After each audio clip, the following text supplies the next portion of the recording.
Uhaligani mtazamaji wa TVE, karibu katika taarifa ya habari tukujuze yale yaliyojiri tukuendelea kutoka chumba cha habari. Mimi ni Godwin Mawanja ili kusomea habari za kitaifa na kimataifa. Kifuatacho ndani ya TVE habari. Uganda yaahidi kuiunga mkono Tanzania katika kuwania nafasi ya wenyekiti Baraza la Usalama la Umoja wa Mataifa. Vyama 15 kuwania nafasi ya ubunge jimbo la Peramiho. Karibu mtazamaji, na moja kwa moja tuanze na Uganda imekubali kiunga mkono Tanzania katika kuwania nafasi ya wenyekiti wa Baraza la Usalama la Umoja wa Mataifa hapo mwakani, huko Tanzania nayo ikiahidi kuiunga mkono nchi hiyo katika kuwania nafasi kama hiyo kwa bara la Afrika. Goodluck Msola ana undani wa taarifa zaidi. Hayo yameelezwa Jumamosi Ikulu jijini Dar es Salaam kufuatia ziara siku moja ya Rais wa Uganda Yoweri Kaguta Museveni, ambaye amewasili nchini na kufanya mazungumzo na Rais wa Tanzania Dr. Samia Suluhu Hassan. Akizungumza baada ya kikao baina ya marais hao wawili, Rais wa Tanzania Dr. Samia Suluhu Hassan amesema katika mazungumzo baina ya viongozi hao wawili wamekubaliana kushirikiana katika maeneo mbalimbali ikiwemo usafirishaji, nishati, uchukuzi pamoja na masuala ya kimataifa, ikiwa ni pamoja na Uganda kuunga mkono hatua ya Tanzania ya kuwania kiti hicho katika Baraza la Usalama la Umoja wa Mataifa, hasa ikizingatiwa mwakani itakuwa ni zamu ya nchi za ukanda wa Afrika Mashariki kushika nafasi hiyo.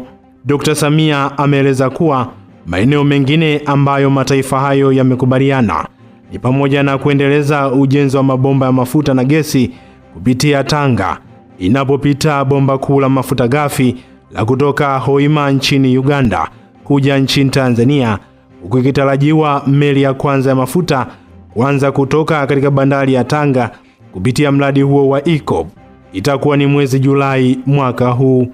Tumezungumzia mabomba mawili mengine. Kuna bomba la gesi takalotoa gesi Tanzania kupeleka Uganda, lakini kuna bomba la mafuta safi sasa ambayo yatakuwa yamesafishwa Uganda yanakwenda kwenye nchi yanakouzwa. Tatumia korido hiyo ushoroba huo kusafirisha hadi Tanga na Tanga kutafuta safari yako huko yanakopelekwa. Kwa hiyo hilo ndilo la kwanza tumezungumza. La pili, kama mnavyojua sasa hivi nchi zetu ambazo hazina bahari wanategemea sana bandari zetu za Tanzania, bandari ya Dar es Salaam na bandari ya Tanga, lakini hata Mtwara kwa Uganda ni Dar es Salaam na Tanga. Tumezungumza jinsi watakavyopata nafasi ya kuzitumia bandari hizi na kusafirisha mizigo. Lakini kubwa zaidi, nimewapa taarifa kwamba Tanzania ndani ya ilani yetu ya Chama cha Mapinduzi kipindi hiki mpaka 2030 tuna nia ya kujenga reli itakayounganisha Tanga hadi Musoma, na kule watasafirisha kwa ziwa kwenda Uganda, jambo ambalo limewapa faraja sana kwa sababu usafiri utakuwa umerahisishwa. Kwa upande wake, Rais wa Uganda Yoweri Kaguta Museveni amesema lengo la ziara yake kuja Tanzania ni kuja kujadili masuala matatu, ikiwemo namna ya mataifa ya Afrika yanavyoweza kujihami dhidi ya matishio ya magharibi, pamoja na kukaa na kuja na mikakati na mipango ya kuinua viwanda na hivyo kuyafanya mataifa hayo kuendelea kupiga hatua. Kwa strategic security, kujihami kwa Afrika. Dada Samia alinisaidia kukumbuka hilo neno, kujihami. How can Africa defend itself? We discuss that, but we shall go into details another time. So therefore, the political class should be very careful in Africa, not to be like the traditional chiefs, because we are here, we are people of this area.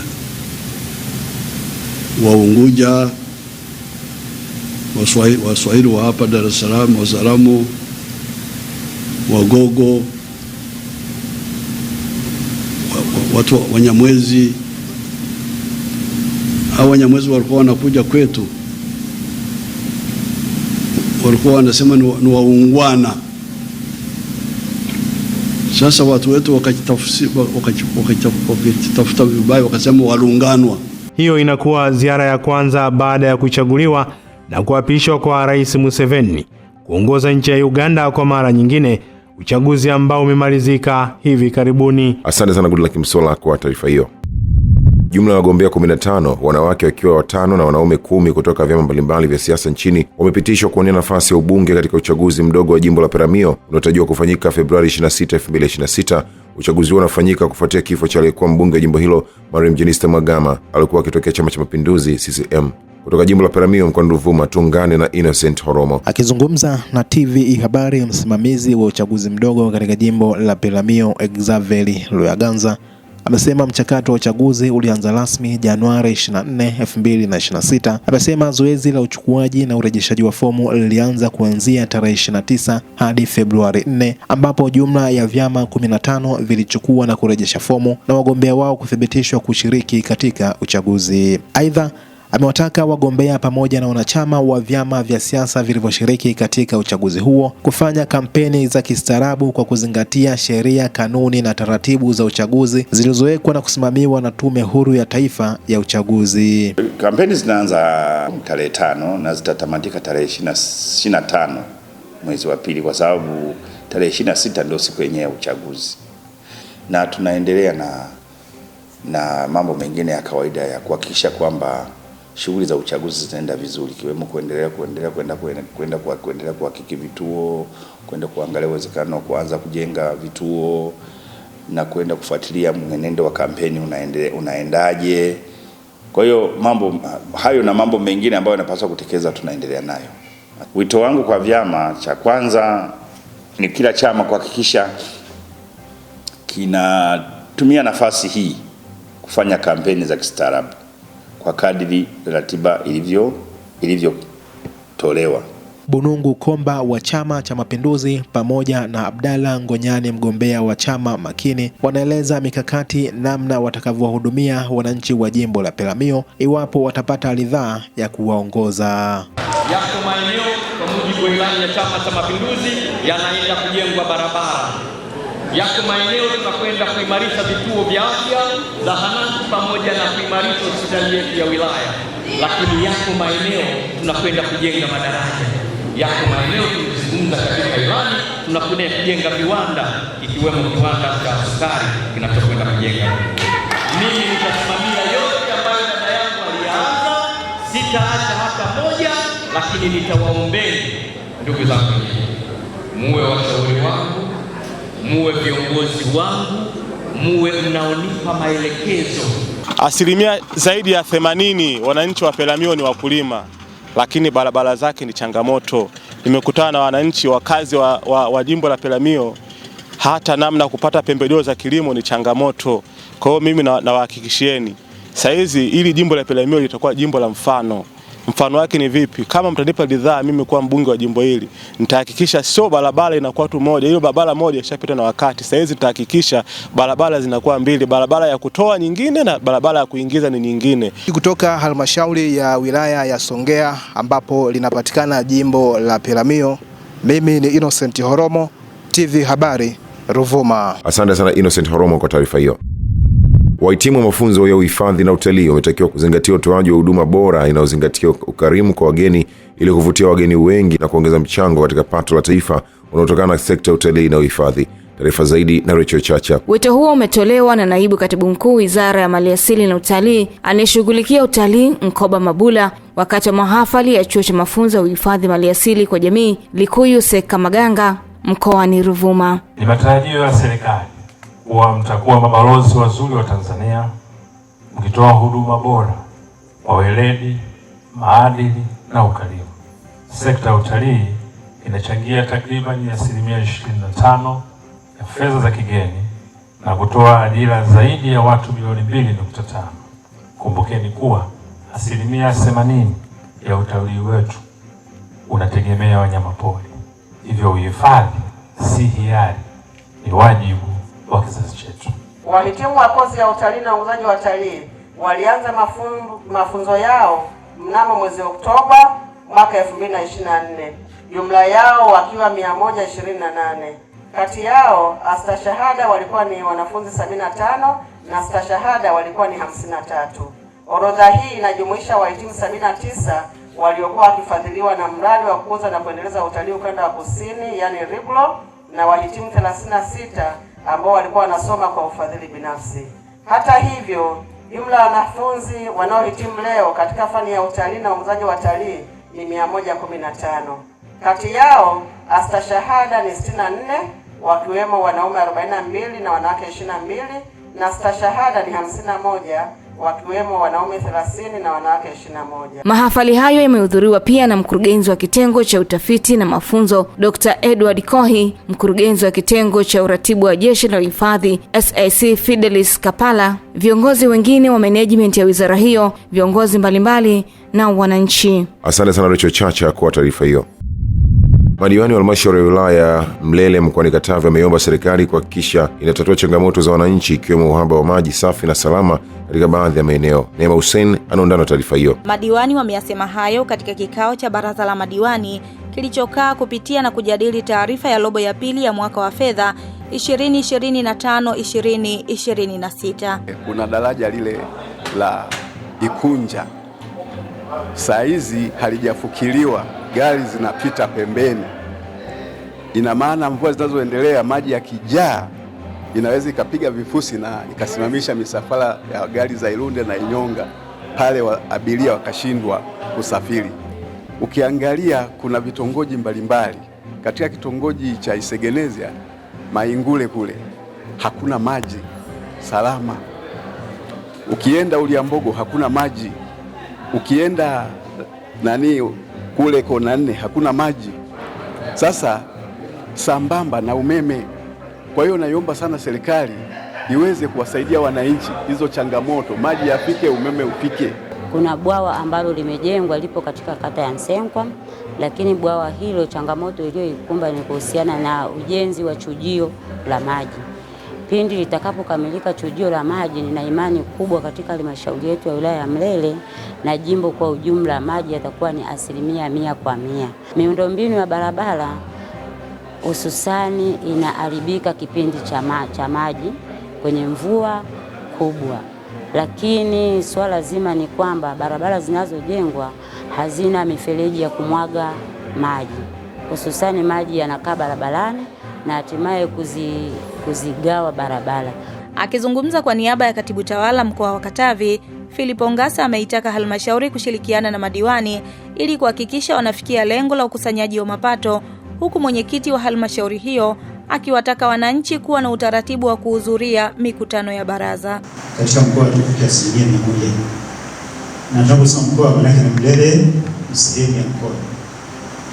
Kwa hiyo Mheshimiwa Mwenyekiti, tunaomba sasa ninyi waheshimiwa madiwani, kwa sababu ndio vyanzo viko kwenu, tuongeze juhudi katika kukusanya mapato, lakini pia kusimamia matumizi. Tunachokusanya kipindi vizuri kadri hiyo pamoja. Kutumia fursa hii kuwaomba viongozi wetu wa vyama vya siasa kuwahamasisha wananchi wajitokeze kuja kusikiliza mkutano wa baraza pale unapokuwa kutangazwa. Sababu ni mkutano wa wazi, ndio maana huwa yanapita matangazo huko kuwatangazia wananchi wajitokeze kwa ajili ya kuja kusikiliza kinachojadiliwa katika baraza.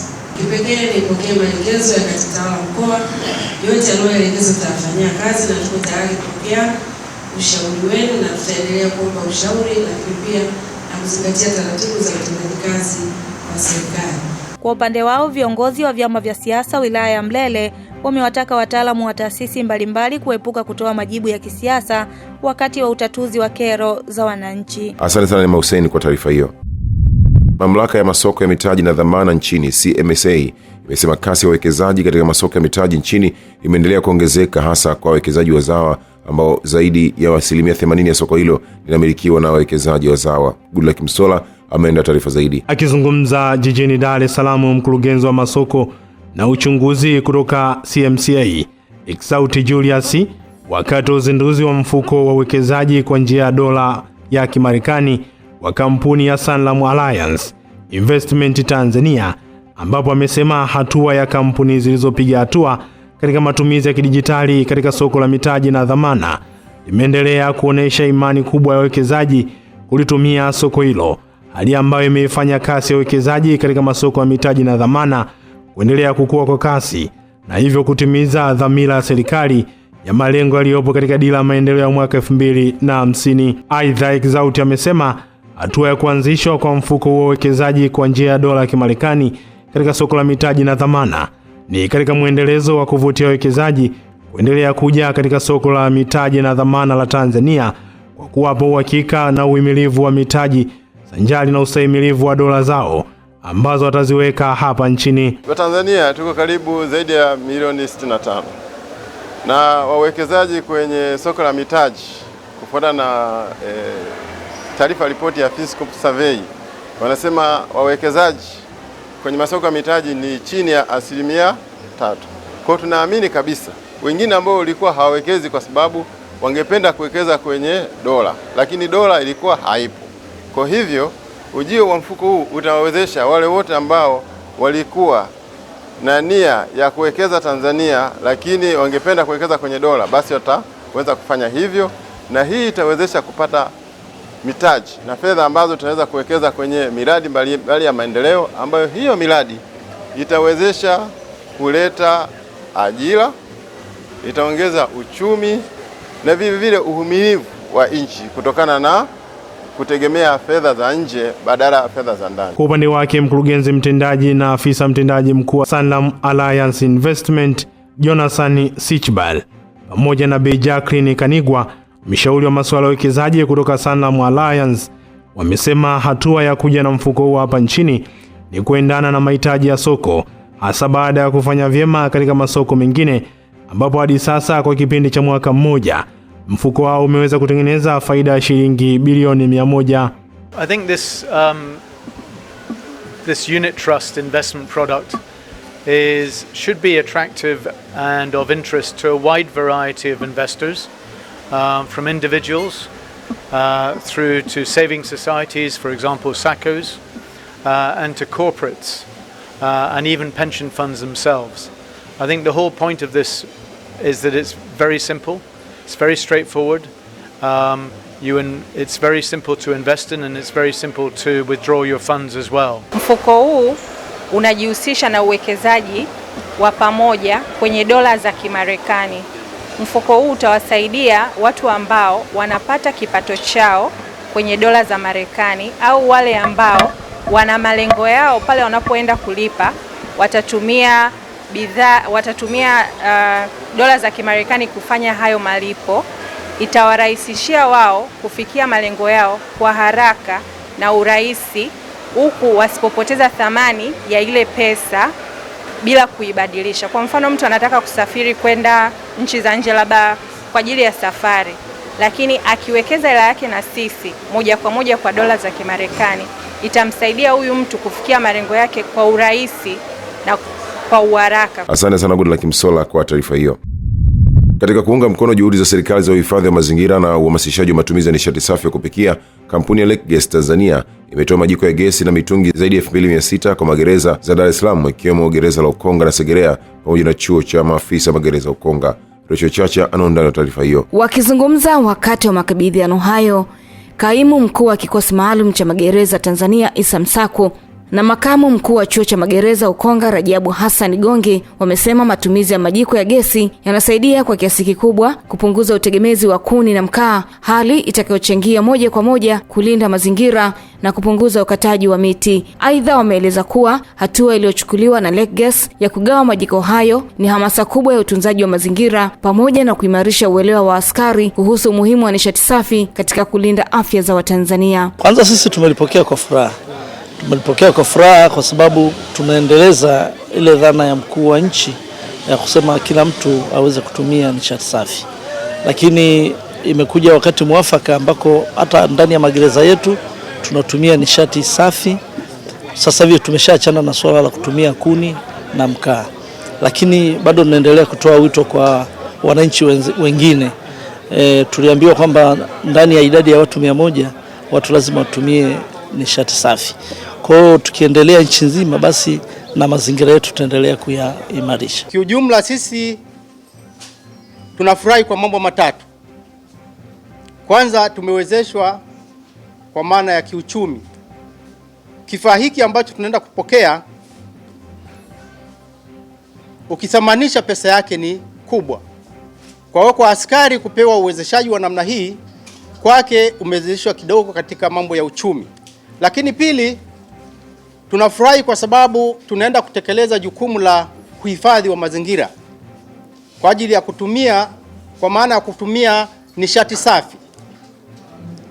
Hiki chuo tuna jumla ya watumishi 400 pamoja na wanafunzi zaidi ya watu 1000 na kwa hiyo matumizi ya nishati chafu kwa maeneo yetu ilikuwa sio mwafaka sana. Akizungumza mara baada ya kukabidhi majiko hayo, meneja maendeleo ya biashara kutoka Legas, Shabani Mkodo, amebainisha kwamba utoaji wa majiko na mitungi ya Legas ni sehemu ya mchango wa kampuni hiyo katika kuunga mkono juhudi za serikali za uhifadhi wa mazingira, hususan katika kukabiliana na changamoto ya ukataji wa miti kwa ajili ya kuni za kupikia. Katika mkoa wa Dar es Salaam tu katika magereza yote tumegawa mitungi ipatayo 2600. Lakini pia kutoka Dar es Salaam katika nchi ya Tanzania tumegawa katika mikoa tofauti 10. Mikoa hiyo ni kama Pwani, Dodoma, Tanga, Iringa, Kilimanjaro, Arusha na Dar es Salaam pia.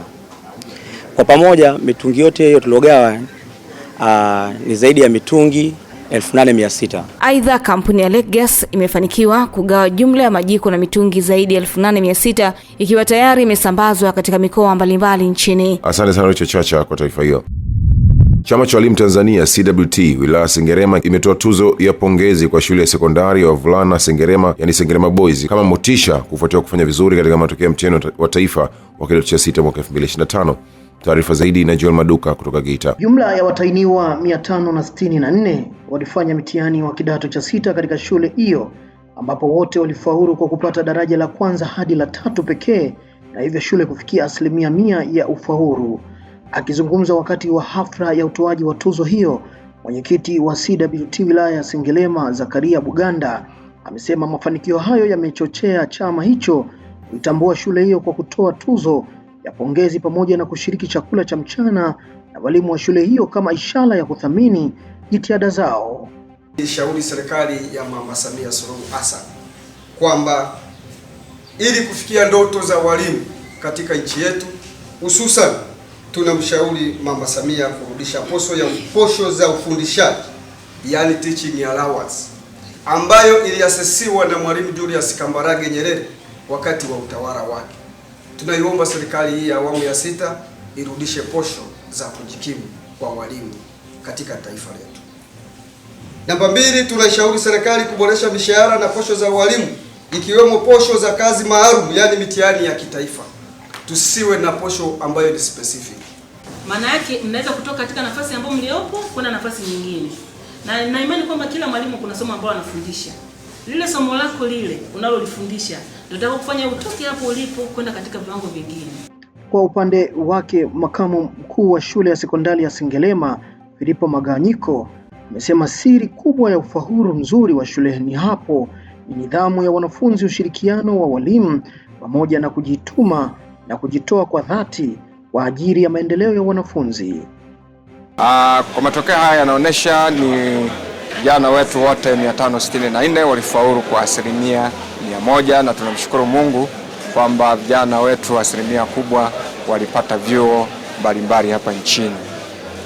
Kwa matokeo haya sisi kama taasisi tunawashukuru sana viongozi wetu, afisa elimu wilaya yetu ya Sengerema upande wa sekondari, lakini mkurugenzi mtendaji wa halmashauri yetu ya wilaya ya Sengerema pamoja na viongozi wengine waandamizi akiwemo afisa elimu kata wetu wa kata yetu ya Mabarui, kwa namna ambavyo wamekuwa pamoja nasi. Siri kubwa inayotufanya sisi wanafunzi wa Sengerema sekondari kufanya vizuri katika masuala ya taaluma, kwanza kabisa shule yetu inatuandalia mazingira mema, lakini pia shule yetu inatuandalia sehemu nzuri ya nidhamu, kwa sababu nidhamu ni kila kitu katika ufaulu wa mwanafunzi.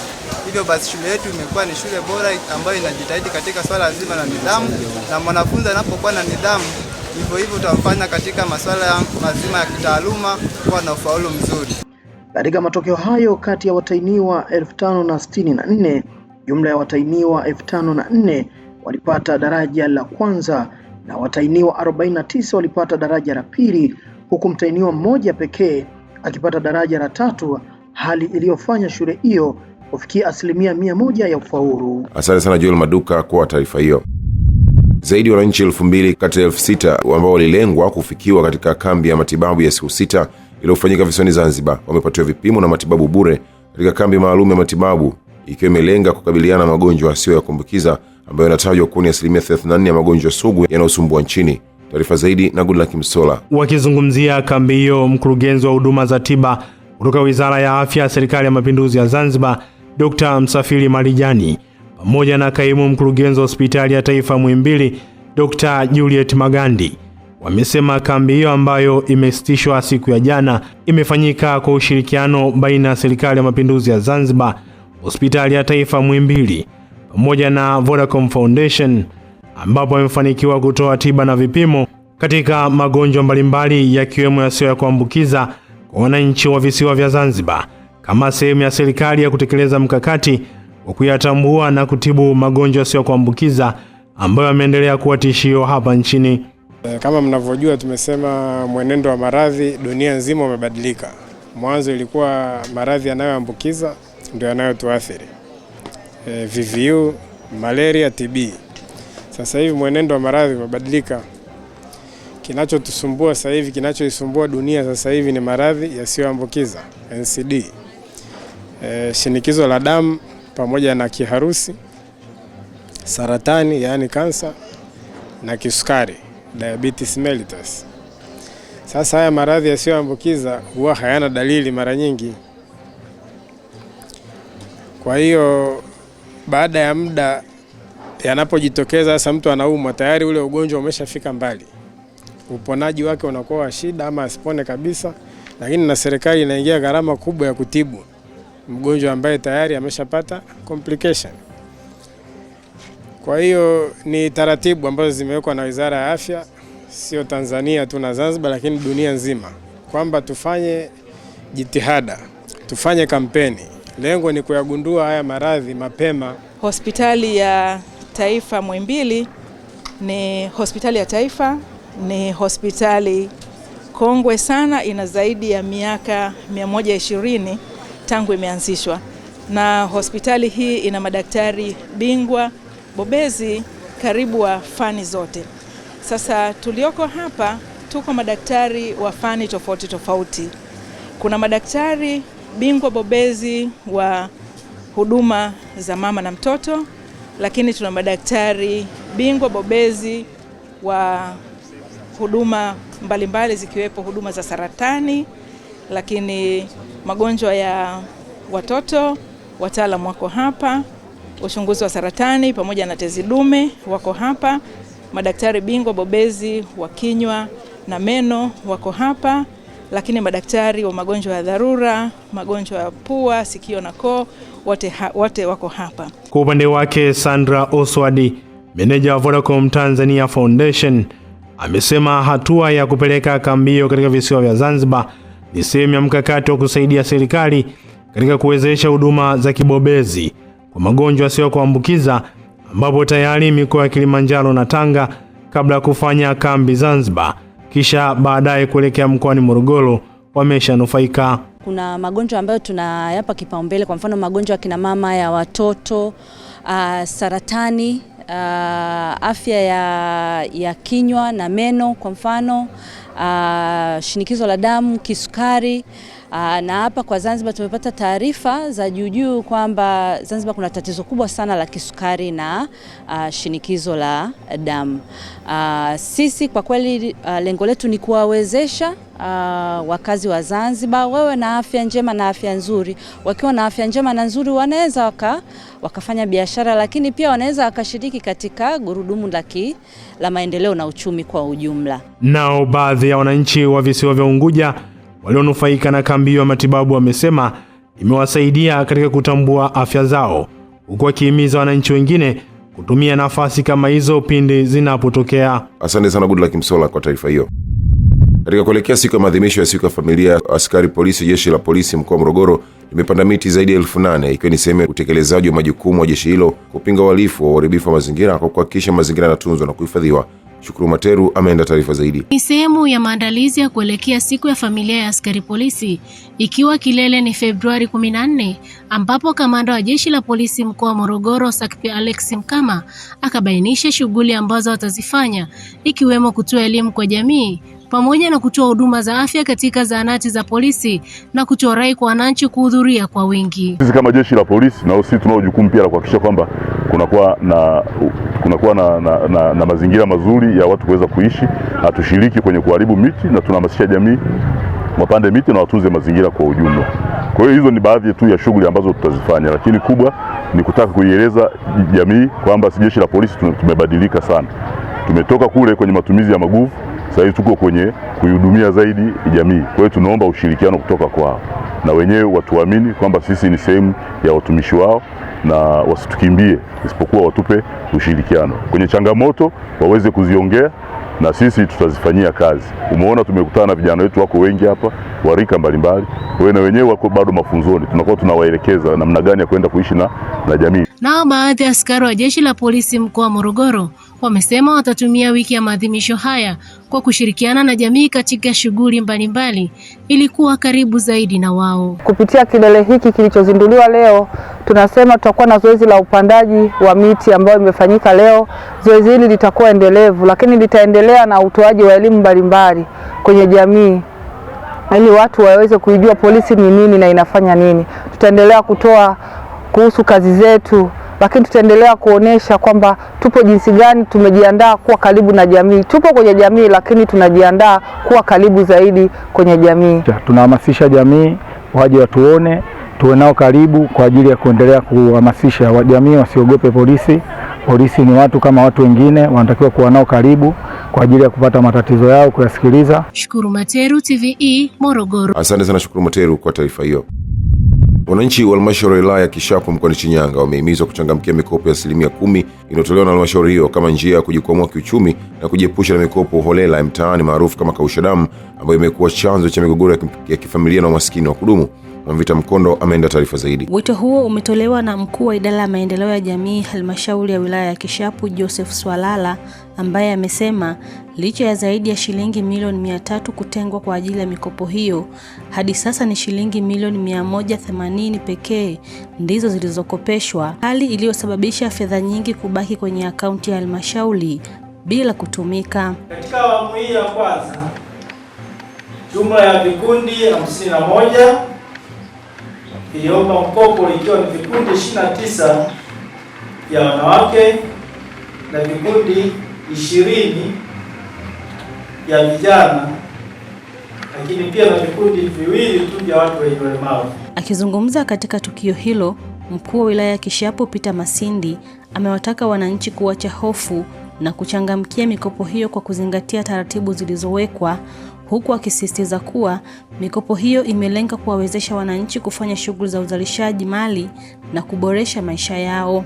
Shirikiane na watendaji wa vijiji na watendaji wa kata kuelimisha wananchi wachukue fedha zote, ziondoke zikazunguke. Hata mwenye ng'ombe huwa anatamani ng'ombe wake apandwe na zae. Nasi tunatamani fedha hizi ziende kwa wananchi zikazae, ili watu walipe kodi, uchumi wa Tanzania usogee. Kwani serikali inahitaji kodi kutoka kwa wananchi, inahitaji ushuru kutoka kwa wananchi. Bila fedha, ushuru unakusanya na nini?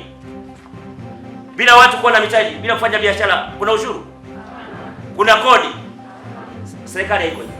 Serikali inahitaji fedha zizunguke ili watu wakalipe kodi na ushuru. Kwa upande wake, mwenyekiti wa halmashauri ya wilaya ya Kishapu Josephat Limbe amesema halmashauri itaendelea kutoa elimu kwa wananchi ili kuhakikisha fedha hizo zinawafikia walengwa waliokusudiwa na kutumika kwa tija, au kurudisha ile 10% kwa lengo la kwenda kuwaongezeeni nyinyi vipato vyenu. Na tukumbuke kwamba hii fedha mnaipata, lakini inakupa unafuu mkubwa. Viongozi wenzangu wametangulia kuzungumza kwamba ni fedha ambayo mtapewa kupitia vikundi vyenu, lakini haina riba. Baadhi ya wanufaika wa mikopo ya 10% wameishukuru serikali kwa kurejesha mpango huo, wakisema umekuwa mkombozi mkubwa kwa wanawake, vijana na watu wenye ulemavu katika kuinua shughuli zao za kiuchumi na kuboresha maisha yao. Tunapenda kumshukuru rais wetu Mama Samia Suluhu Hassan kwa kuona hili kina mama, vijana pamoja na watu wenye ulemavu. Mikopo hii ilipositishwa, vijana tuliathirika kubwa sana. Huko mtaani kwa tunalia, vijana tulishindwa, tulipamwa na nini, tuanzie na nini. Hivyo tunashukuru serikali yetu tushika mkono tuona tena tuweze kutupatia mikopo hii. Nikiripoti kutoka halmashauri ya wilaya ya Kishapu mkoani Shinyanga, mimi ni Mwambita Mkondo wa TVE.